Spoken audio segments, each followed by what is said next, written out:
Hi అండి. మొన్న మార్కెట్‌కెళ్ళినప్పుడు ఇదొక వెజిటబుల్ వెరైటీగా కనిపించింది. ఏంటిది అని అడిగితే నూలుకోలు అని చెప్పారు. దుంపల్లో కూడా ఇదొక రకమైన దుంపంట. దీని టేస్ట్ అసలు ఎలా ఉంటదో అని ట్రై చేద్దామని తీసుకున్నాను. ఈ 2 పచ్చిమిరపకాయలు, 2 ఉల్లిపాయలు, ఈ 2 దుంపలు కలిపి కర్రీ చేశాను. ఎలా చేశానో చూపిస్తాను.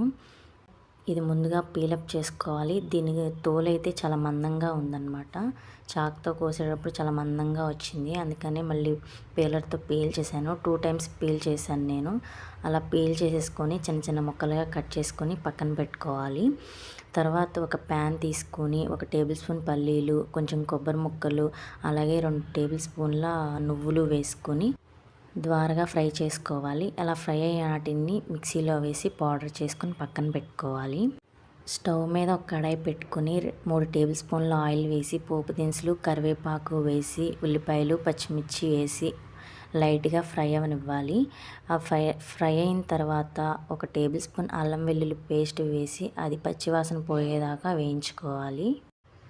అల్లం వెల్లుల్లి పేస్ట్ కూడా పచ్చివాసన పోయేదాకా వేగిన తర్వాత మనం కట్ చేసి పెట్టుకున్న ఈ నూలుకోలు దుంపల ముక్కల్ని వేసేసి ఉప్పు, పసుపు వేసి కొంచెం మగ్గించుకోవాలి. ఒక 5 మినిట్స్ మగ్గిన తర్వాత కొంచెం కారం వేసి ఇంకొంచెం ఫ్రై అవనివ్వాలి. ఇలా ఫ్రై అయిన తర్వాత మనం ముందుగా పౌడర్ చేసి పెట్టుకున్న పల్లి పౌడరు 2 టేబుల్ స్పూన్లు, అవసరమైతే 3 టేబుల్ స్పూన్స్ కూడా వేసుకొని బాగా ఫ్రై అవనివ్వాలి. అంతే, చాలా ఈజీగా అయిపోతుంది ఈ ప్రాసెస్. ఇంకా బాగా ఫ్రై అయిన తర్వాత దింపేసుకోవడమే. ఈ కర్రీ తిన్నాక దీని టేస్ట్ ఎలా ఉందని మా వారిని అడిగితే సొరకాయ తిన్నట్టుంది అన్నారు. నాకైతే ఇది దోసకాయ టేస్ట్ అయితే వచ్చింది. ఇవైతే పచ్చి ముక్కలు టేస్ట్ చేశాను, కొంచెం తీయగా ఉన్నాయి. మరి మీలో ఎంతమంది ఈ వెజిటబుల్ కర్రీ తిన్నారో ఓన్లీ ఆంధ్ర వాళ్ళు మాత్రమే కామెంట్ చేయండి. ఇంకో మాట, నెక్స్ట్ మంత్ 28న ఫైనల్ విన్నర్ ఎవరో తెలుస్తుంది. ఇంతకీ మీరు దేని గురించి మాట్లాడుతున్నారో అంటారేమో.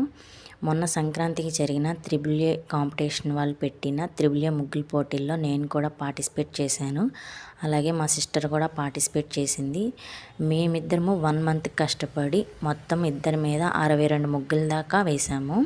మరి మీరు ఎంతమంది పార్టిసిపేట్ చేశారో మెసేజ్ చేయండి. అలాగే మీరు ఎన్ని ముగ్గులు అప్లోడ్ చేశారో కూడా మెసేజ్ చేయండి.